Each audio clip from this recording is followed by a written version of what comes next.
सर्वप्रथम हम देवी माँ सरस्वती को स्मरण करते हुए दीप प्रज्वलन करेंगे। सरस्वती नमस्तुभ्यां वरदे कामरूपिणी विद्यारंभम करिष्यामि सिद्धिर भवतु मे साधः। जय मां सरस्वती। कार्यक्रम को आगे बढ़ाते हुए सर्वप्रथम मैं यह बताना चाहूंगी कि यह एक बाइलिंगुअल कार्यक्रम है। So a very good evening everybody and Ni Hao from Hong Kong. Today we are all here to discuss the theme significance and need of Hindi language in India and abroad. इस कार्यक्रम को आगे बढ़ाते हुए मैं सर्वप्रथम बुलाना चाहूंगी डॉक्टर श्री सुजाता मिश्रा जी को कि वह इस वर्चुअल मंच पर आए और हम सब से अपने विचार शेयर करें। धन्यवाद। All yours. बहुत बहुत धन्यवाद काव्यानी की शुक्ला आपका और आपके इस प्लेटफॉर्म का, इस कॉज जो आपकी सोसाइटी है, आपका प्लेटफॉर्म, इसका हार्दिक आभार व्यक्त करना चाहती हूँ मैं कि आप हांगकांग में रहती हैं तो आपकी हिंदी बहुत ही अच्छी है।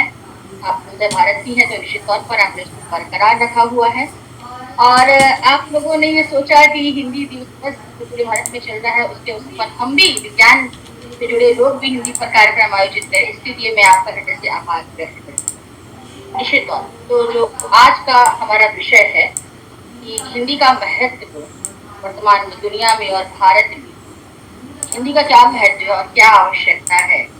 तो सभी जानते हैं कि वैसे तो आधिकारिक रूप से हम भले नहीं बोलते कि हिंदी जो है वो राष्ट्रभाषा है, आधिकारिक रूप से हम नहीं बोलते, लेकिन अगर हम भारत की बात करें, हिंदुस्तान की बात करें तो हिंदी एक पहचान है।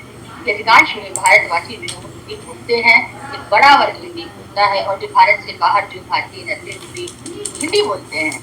तो हिंदी का अगर हम आज वर्तमान में या आपकी विज्ञान की दृष्टि से महत्व पे गौर करें तो हम वर्तमान में हम शिक्षा जो हमारी पॉलिसी है NEP भारत सरकार की, वो भी इस बारे में बात करती है कि हम विज्ञान के जो विषय हैं, तकनीक के जो विषय हैं, उनको भी हिंदी में पढ़ाने का प्रयास करें, उनसे संबंधित पुस्तकों को भी हिंदी में लाने का प्रयास करें। और मैं कई बार ऐसा देखती हूँ कि लोग सोचते हैं कि नहीं हिंदी में करियर नहीं है या हिंदी में हम क्या करेंगे। भारत में भी मैं अनेक लोगों को, यहाँ मेरे विद्यार्थी हिंदी के जुड़े हुए हैं, हिंदी में MA कर रहे हैं जो हिंदी में BA पढ़े हुए हैं, तो अक्सर ये बात करते हैं कि भाई हिंदी में हम करेंगे क्या, हिंदी में हमारा करियर क्या होगा। तो अगर हम सीधे सीधे नौकरी की दृष्टि से चले जाते हैं तो भाषा के आधार पर हम देखते हैं कि कोई भी भाषा, तो हम ये नहीं कह सकते कि इस भाषा में एक करियर की संभावना है। लेकिन अगर आपकी भाषा में पकड़ अच्छी है तो किसी भी करियर में आपके लिए ऑप्शन है। लेकिन हाँ, हिंदी का बाजार बहुत बड़ा है, चाहे वो हिंदी सिनेमा हो, चाहे वो हिंदी गीत हो। आप देखते हैं कि हिंदी का अगर आप में हिंदी भाषा की पकड़ अच्छी है, आप में समझ अच्छी है, आप में अभिव्यक्ति कौशल अच्छा है, तो आपके लिए हिंदी के लिए तमाम आयाम होते हैं। तो अपने मन से यह एक जो एक भ्रम रहता है कि हिंदी वाले क्या करेंगे या हिंदी में क्या करेंगे, ये भ्रम निकालने की जरूरत है कि आपकी भाषा समृद्ध होनी चाहिए और बल्कि वो आपकी क्षेत्रीय भाषा के करीब हो तो और भी अच्छा है। चाहे वो आप साहित्यकार बनना चाहते हैं तो आप देखिए जो अच्छे सफल हिंदी के उपन्यासकार हुए हैं, साहित्यकार हुए हैं, चाहे वो प्रेमचंद हो, चाहे वो हरीश्वरनाथ रेणु हो, आप देखते हैं वो जनता के करीब की भाषा बोलते हैं, बिल्कुल अपने समाज के करीब की भाषा बोलते हैं। तो आप भाषिक को अपनी हिंदी भाषा को पकड़ के जब साथ में चलते हैं और साथ में अपनी जो आपकी क्षेत्रीय भाषा का जो प्रभाव आता है तो उसमें आपकी भाषा के साथ पास आपके पास विविध आयाम में आप बहुत सी अन्य क्षेत्रों का रचनात्मक और सकारात्मक प्रयोग कर सकते हैं। अब ये बात आती है कि इसकी आवश्यकता क्या है।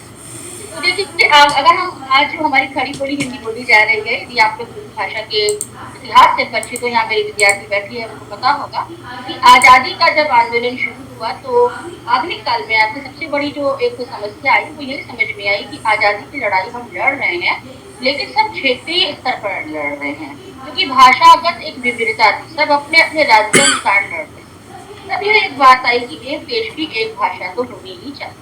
आप भले तमाम भाषाओं को अपनाइए, तो यदि हम किसी एक भाषा में अपनी पकड़ बना के चलते हैं तो यह क्या हुआ कि भी खड़ी बोली हिंदी को संचार की भाषा, कम्युनिकेशन की भाषा के रूप में बात करें तो आज़ादी की लड़ाई में एक बहुत बड़ी भूमिका उस समय खड़ी बोली हिंदी की रही और इसने पूरे देश को जो आंदोलन था उसको एकीकृत करने में एकजुट करने में एक मदद की। तो इसीलिए वर्तमान में भी आज हम तमाम रूप से हम कई जगह भारत में ही देखते हैं कि भाषा के आधार पर कई जगह विभाजन की स्थिति देखते हैं।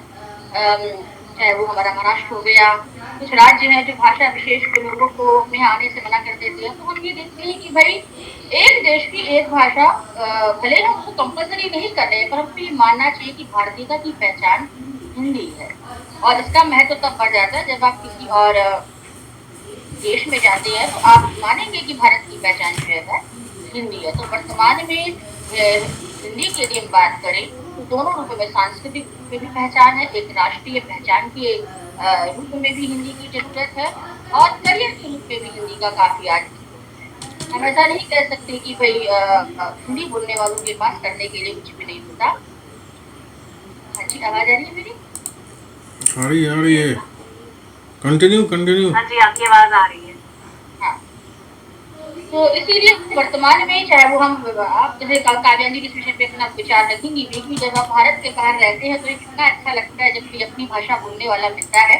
तो भारत में ही हम क्यों संकोच करें कि या भारत में ही हम विभाजन की बात क्यों करें कि हिंदी नहीं तो अपनी भाषा बोलेगी। मुझे लगता है कि हम ये मानते चले कि हिंदी भाषा का महत्व हमेशा था और हमेशा रहेगा।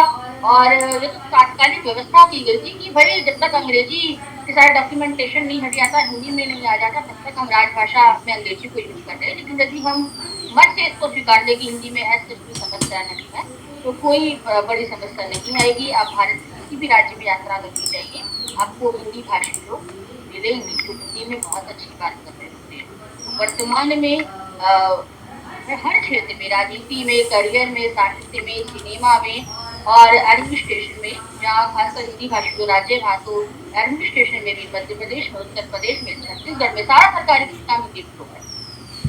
तो हिंदी का वर्तमान में काफी महत्व है। मेट्रो सिटी से निकल के, बड़े शहरों से निकल के भारत के छोटे राज्यों में आइए, मध्य प्रदेश में आइए, उत्तर प्रदेश में आइए, राजस्थान में जाइए, आपको दिखेगा कि हिंदी का काफी उपयोग हो रहा है और काफी बहुत बहुत धन्यवाद।